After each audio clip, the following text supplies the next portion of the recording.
It has been said, let the punishment fit the crime. But sometimes the punishment can be far, far worse. Of Drift Among the Ghosts by Jack L. Chalker. Read by Carl Wallace. It's the Jack Benny program with Jack's very special guest, Lucille Ball. I flip on the auto-lock mechanism while the computer scans to see if this one is on my quota. Alas for me, it is not, and the scan is automatically resumed. I tell the command module to switch to the next available signal, which might be the next thing in line or something completely different. The lock light goes on, and I instruct my system's management computer to switch it on for evaluation. I'm getting worried about the manager. She shouldn't have walked onto the Lucille Ball guesting on Benny's program at all. Even though she was a guest several times on the program, the voice print should have locked this one out. If it is defective, no. I just cannot afford to have to go through all that random stuff again and again to find a new and previously unrecorded piece. Gods of Arcus, please don't let the edit system break down now. This new one is Action in the Afternoon, a live Western serial done in Philadelphia, of all places. I know the country well, and know the absurdity of a Western coming from that city at all in any time or context. Don't need this one, but I instruct the manager to stay on it anyway. We're on NBC at the right period, and I've had a number of malfunctions in writing the beam at this time. Missing at least 4 Atom Squad episodes and countless Howdy Doodies, it's worth the chance. Why not? There's not much else to do it here anyway. That, and the fact that almost all of this project can be automated, is the second greatest problem with its assignment. This sentence, if truth be told. None of us who ride the beams are really anything more, or less, than politically connected criminals. Though there's nothing on our records back home, we're considered employees and technically paid a wage. The money is hardly a consideration, lower civil service pay, only a token to make it all look nice and proper, as if we could spend it anyway. But the deal was one that is difficult for someone in my position to turn down. I did, after all, kill 4 people. I should have been vaporized. The trial lasted barely 10 minutes. The evidence was not in dispute, considering they had the club so very well monitored. They have recordings of the very act. How I wish I could have known that, even guessed it were so close on my heels. The 4 could have been eliminated one by one under perfect conditions. Just seemed so much more efficient to take them all out at once, as they were plotting my own demise. Death. What did I know of death, or even crime? I sit and I watch these ancient recordings. How can I help but watch? When I see experts. Listen to their newscasts and watch their documentary histories. Wonder how such an incredibly general society of ours could have bred even such a rank amateur of myself. And those even ranker people in the club. Computers do a lot for us, of course. It's a computer that maneuvers this ship with a precision no person could hope to match. It's a computer that prepares my meals, records these ramblings, keeps me healthy. It was a computer that maintained the surveillance on the club. A computer that tried me, another which prosecuted me, yet another that defended me, still another that sentenced me. And but for one thing, this whole operation could be done by computer. I suppose it might be boiled down to taste, although it's not quite the right word. I'm the supervisor. Oversee the operations, check on what's going on, act as something of a repairman or even reprogrammer when the systems inevitably fail, and I separate the relevant from the irrelevant in terms of beam content. We want everything, of course, eventually. This sort of opportunity was only discovered by the merest of chances, and might never come again to us or any other civilization out here among the stars. But the beams keep going on, forcing us to pick and choose. We may be the only other civilization to arise in this galaxy, though probably not. Almost certainly be the only ones using reception devices that can translate this particular series of signals, broadcast so long ago from so far away. Probably the only ones who can see and hear the transmissions much the same as those who made these broadcasts did. We are not at all like them, of course, or so we tell ourselves, and so they would have believed. Certainly not physically. They took a lot of getting adjusted to at the start. They seem like some strange, surreal creatures more suited to art or animation than the sort of beings you can imagine being live and real and sentient and even technologically proficient. Once on a biology course at university, I was assured by a professor who was a great expert in everything that it was impossible for a bipedal life form to develop a complex technology, and that the fine manipulation of complex tools required a minimum of 18 tentacles. I often wonder what that fellow is saying now. These transmissions are brought back and analyzed. Pleased me to think of those pompous asses who seemed so powerful and self-assured to us helpless students to now be suddenly and irrevocably placed in the same position as some ancient was 10,000 years ago, which proved the world was indeed round and not flat.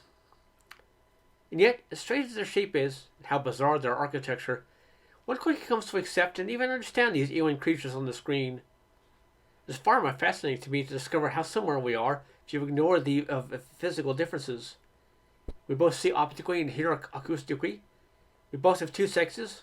Don't I know that? Much of what we share in social structure and behavior seems to grow right out of that. We invented totally different machines, some in totally different ways, to do exactly the same things. Our social structures are somewhat different. We still have state education of the young, mass entertainment, vehicles for both individual and mass locomotion. We both squandered a great deal of natural resources in our growth and fouled up our own planet with our wastes. In a sense, they seem very much like us, although speeded up. The social forces that seem to constantly rip and tear at them are vastly slowed down in our own history, though alas, violence seems to be necessary to shake things up and prevent stagnancy. They did in 1,000 years what it took us 10,000 to accomplish, but they did at the expense of developing technology at a rate so accelerated they were still socially and emotionally closer to their ancient ancestors when they developed the means of total annihilation. I have no trouble with their dramas. I am, however, less comfortable with their jokes and humor. The sophisticated humor is no problem. I now understand well enough their domestic situations correlate with those with which I am familiar, even though it is not, of course, the same at all. I cannot, however, understand why slipping on the floor and sprawling is humorous to them, or why some of their undergarments seem filled with hilarity. This should not bother me. They are in many ways nothing like us, but still it does. I cannot quite understand why it does, but it matters very much. When you're out here alone, riding the beam on a drift with the ghosts, they're the only real company you have. You get to know them, even love them, because they're at once so alien and remote, and at the same time so similar. They are my family. For almost 20 years they've been the only companionship I've had. It's not easy to ride the beams, even at the speeds we can travel.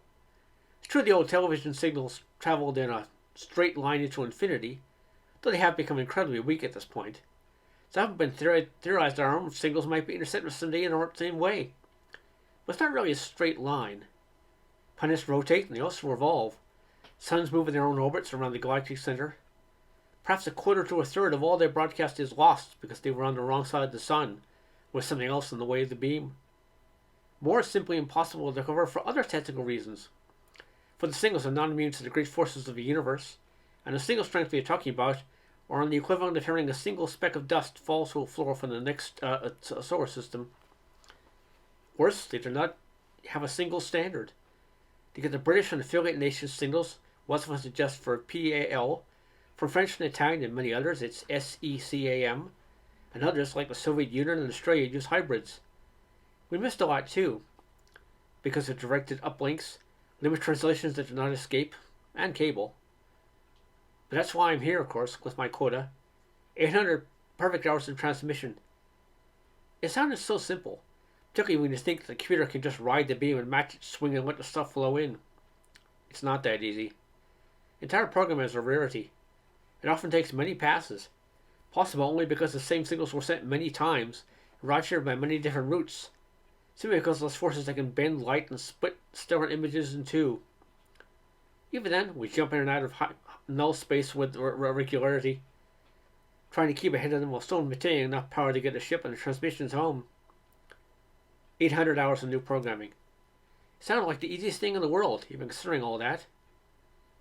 Compared to being vaporized, it was a wonderful offer. Compared to life of hard labor, it was even more so. I didn't know about the traps, though. All the little traps, and the big one they don't tell you about because it's still classified top secret. What is that word, new, of course? I picked up tens of thousands of hours, but they're very well updated on what the others have also sent in until we break for transmission and reception. And I have fragments of a great many programs I am still trying to track down. Which is why I'm writing this particular beam now. Why I'm so afraid the computer is now running what it already has in its files. If I have to reprogram it, it will lose its knowledge to date. Not the programs, of course, but the tagged records. have to wait a very long time till it restored to its previous cell activity. Sometimes I suspect they have deliberately built bugs in the system that cause us to keep me out here. I find it frightening, at least in part because I'm not skilled enough to actually rewrite the master program, simply to repair and restore it. I wonder about malice. 6 billion people in my own world alone, one of many we inhabit, and the year I committed my crime there were about 103 premeditated murders. We're a gentler sort. Perhaps we react in less gentle ways. I sit and watch their programs, and there seem to be 4 premeditated murders an hour just in their entertainment, and dozens in a single big city newscast. Some of these murders are executed, most are imprisoned, and a great many walk out of these prisons after a while for crimes far greater and with far less justification than my own. I can't see the worst of society as offering a living trip to hell as an alternative, but mine is the gentler race, and a more vindictive one. And so you sit, and you make the jumps, and sit some more, yet you watch and come to love these people. I know who did it in every Perry Mason, and I followed Superman in all his incarnations. I suffered with them their long ago agonies of war and terrorism and disease and other tragedies. And I've rejoiced with them their victories, discoveries, and conquests. I've come to like and even appreciate their extremely bizarre music and art forms.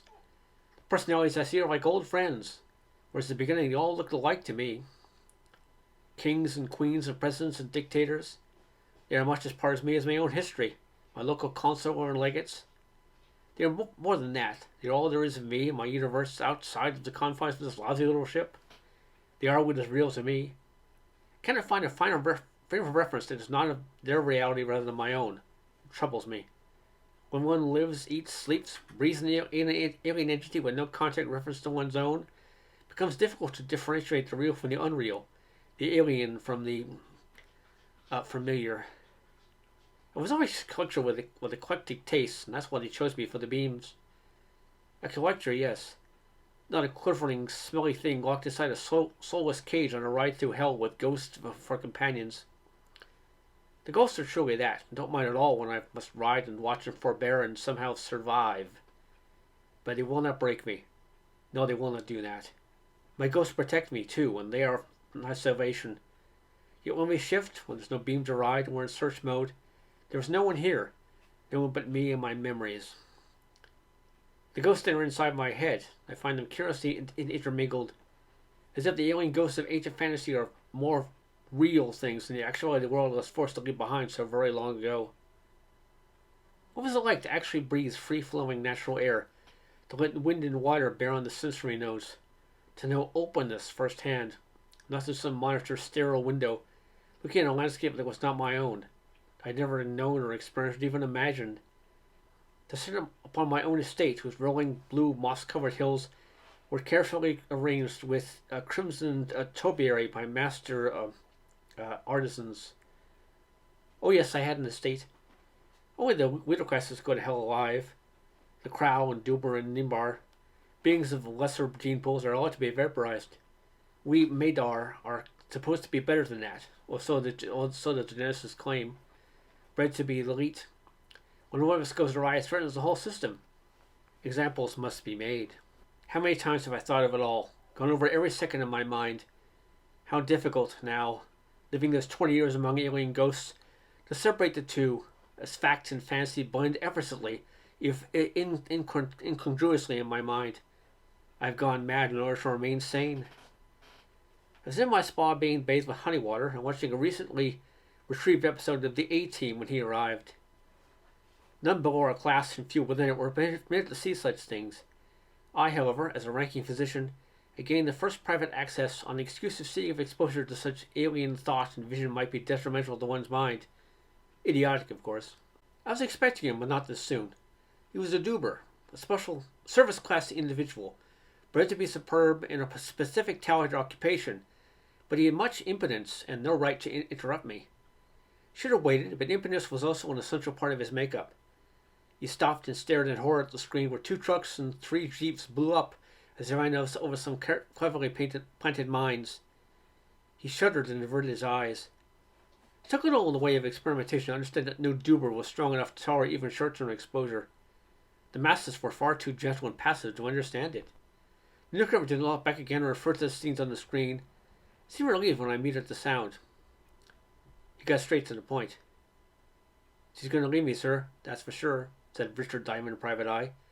She's right frightened of you and somewhat intimidated, but she's making arrangements with a disreputable bunch to hide her and spirit her away. I was furious at this, even though I suspected all along. I had her do her only to see how she thought she was going to manage it. How they intend to do it while remaining within my reach. A club in the city. The owner would do almost anything for a price, and he's pretty good at it.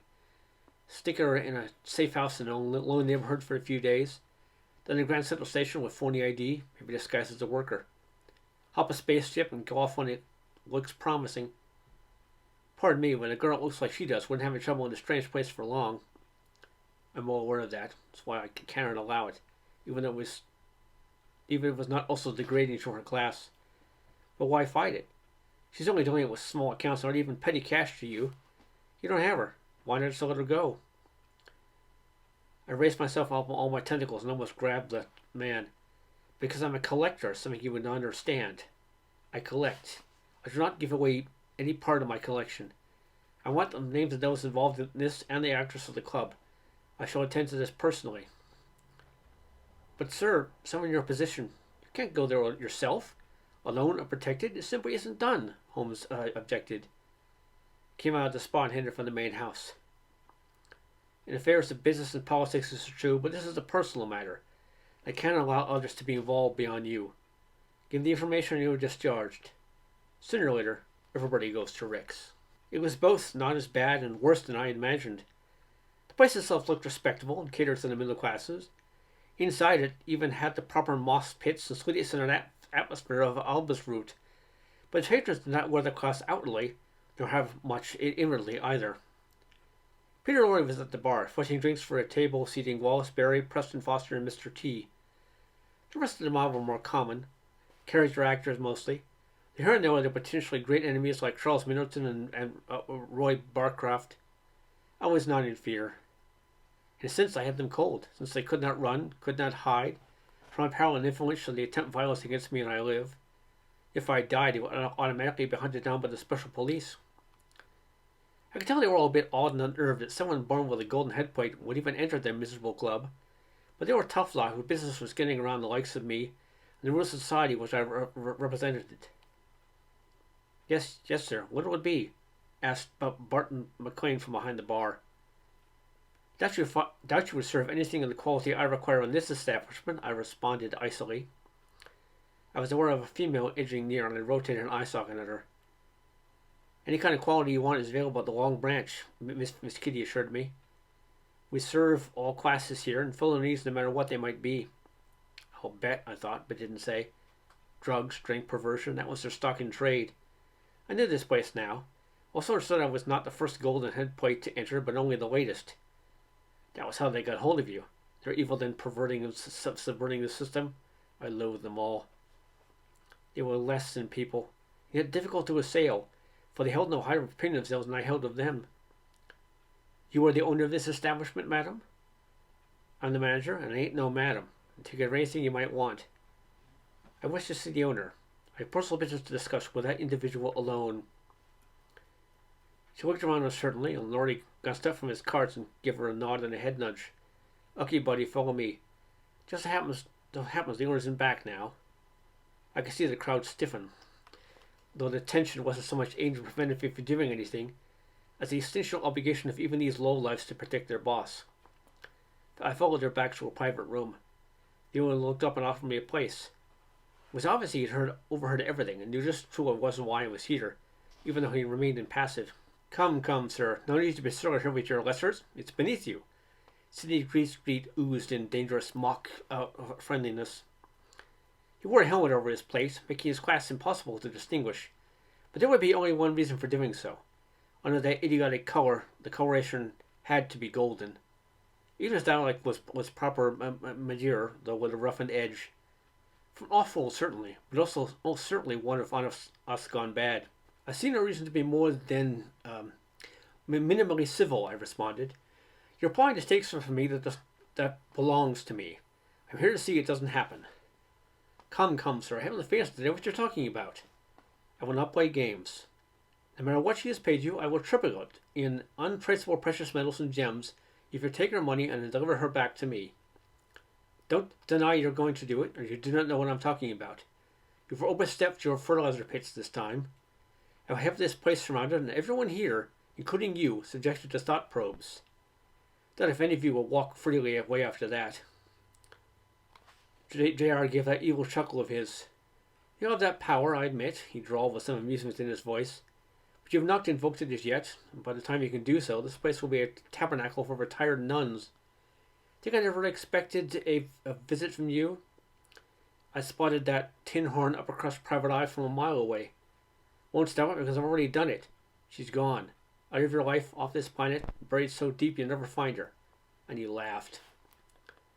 I rose in all 8 tentacles, my blood pressure rising so high my entire exoskeleton glowed green. Off the planet before I'd even begun? Who dares such impotency with a pod of the Imperial Regency? I demanded. I am physician to the center. I know who and what you are, responded the one-armed man, but it means nothing to me, nor does your money. 7 times I have gone to the auction pits at Climmer and lost out on some unique work of beauty and genius. And 7 times you have bested me, not with mere money, but with influence and outright fraud. The chance to humiliate you, take me to something that's uniquely yours, was literally thrown in my path, begging to be stolen with no law to prevent it. Discovering she was impregnated, but you only had a fine choice. I've cost you your wife and your children, Doctor, and I am so proud of it. 7 times I've lost you, but you never lost at all. Not until now. I want you to know how it feels to lose. I stared at him. Gomesh. You are Gomesh, Imperial Controller of the Litterdal. I know you now. It was worse than that. He was of equal rank and position and senior in age. I could shut down this foul club, which is obviously used in his collecting, but I could not touch him, legally through my influence. To even press such a case against him would only subject me to embarrassment and humiliation. And yet he was correct. I went to a time I had never lost, and I could not accept it now. He saw my tentacles curl and uncurl, and one of my eyes focused on a wooden ornament, a heavy wooden ornament. Don't be ridiculous, snorted Don Corleone. My men are everywhere. You are not in your element here. Nor is this some alien horror chamber like the room in which you watch those intercepted grotesqueries.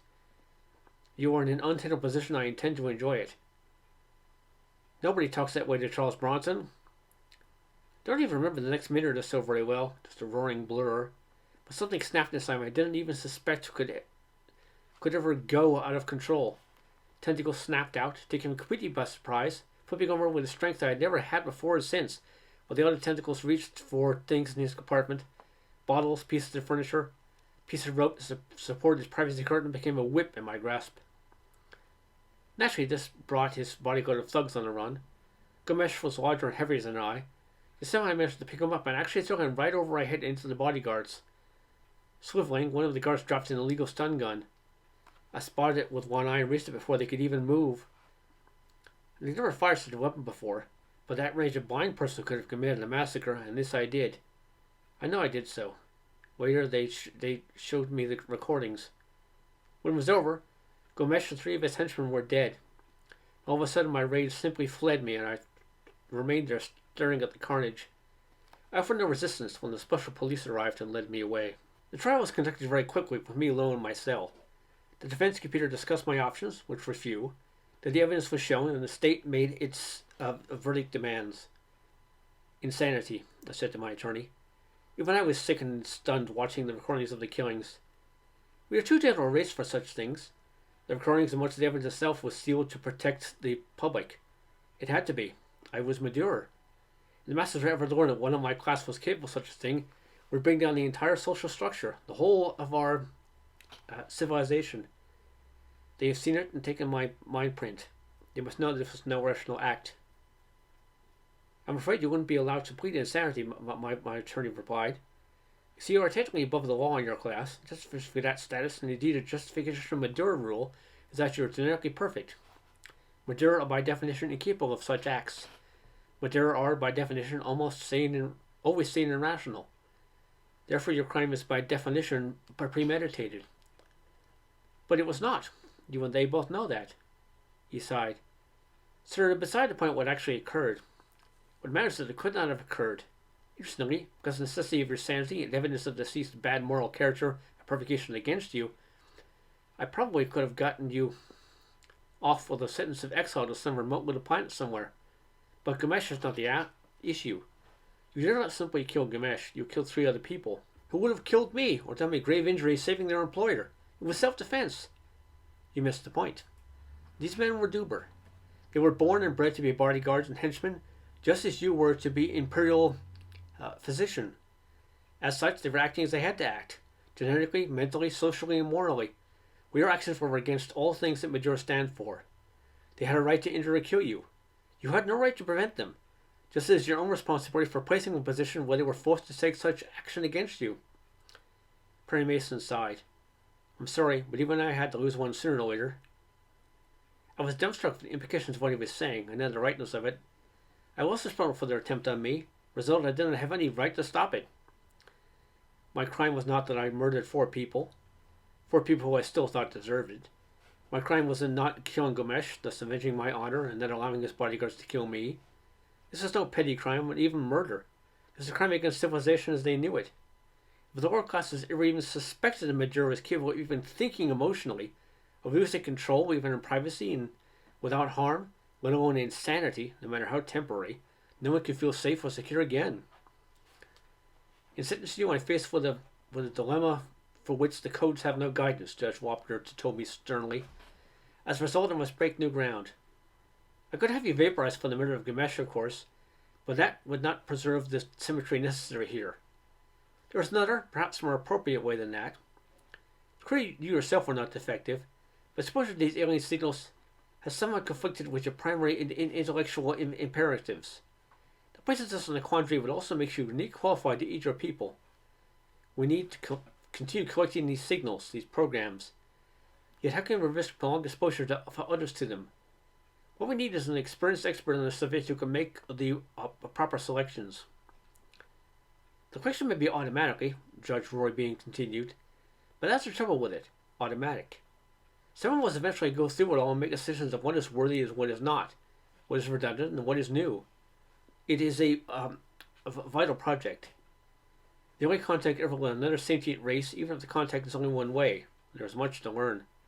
Computers can do some of it, but in the end it is a highly subjective process. It requires someone with collector's sense and a highly analytical and appreciatory background. It requires a Madura. Realizing your tortured soul craves vaporizing, would you consider committing yourself to this project, which hope your race instead? We could outfit a special ship and send you out as collector and critic. It's too much to ask of some here, considering the mental price we might pay, but you have already paid it. The last thing my soul craved was vaporization, no matter what I should have felt. If my soul went that way, I would have let them kill me and give everyone but myself and Gamesh a happy ending. It was very stupid then. I left it to chance. I lived to serve my people, I spouted nobly. Didn't understand what they were doing then either. It was no mere murder, no mere abuser of trust, for which simple vaporizing would have been a quick and easy answer. I committed an impossible act, an act which threatens everything. Damn these machines. Make the punishment fit the crime. The beam sensor alarm sounded, and I moved to check the monitoring station. I flicked on the recorders and adjusted the visual translators and started to roll. Immediately I knew where we drifted. Immediately I tried to stop it, but the damn computer refused and flashed new material, a pickup required. Damn that thing. Not new at all. How many times have I seen it? How many times have I been forced to watch it with the mechanical mind of hell insisted? This is the emergency broadcast system. This is not, repeat, not a test. He was sweating and nervous, even though he was the best-known newscaster of his day, delivering the biggest story of his or any career. No, not my people, not my family, not my beautiful, beautiful ghosts. Tactical nuclear exchange involved the elimination of almost 40% of the Soviet army, resulting in Lucy, Desi, Uncle Milty. Come, tell us it was all just a joke. Tell me when to laugh. 600 multiple warhead missiles. Washington, New York, San Diego, Norfolk, Los Angeles, San Francisco, and Seattle have already been obliterated by submarine-based. We are a gentle race, I cried. My exorcism growing green as always. Were you all mad? You all seized by a fit of insanity? You cannot do this to me. Midwestern cities such as here in Chicago in 7 minutes or less. If you have a shelter, get to it immediately. Do not hesitate. If you have a storm cellar or basement, go to it. Sewer tunnels, subways. Do not let yourself be exposed to direct blast. Do not venture outside again for at least 2 to 4 weeks.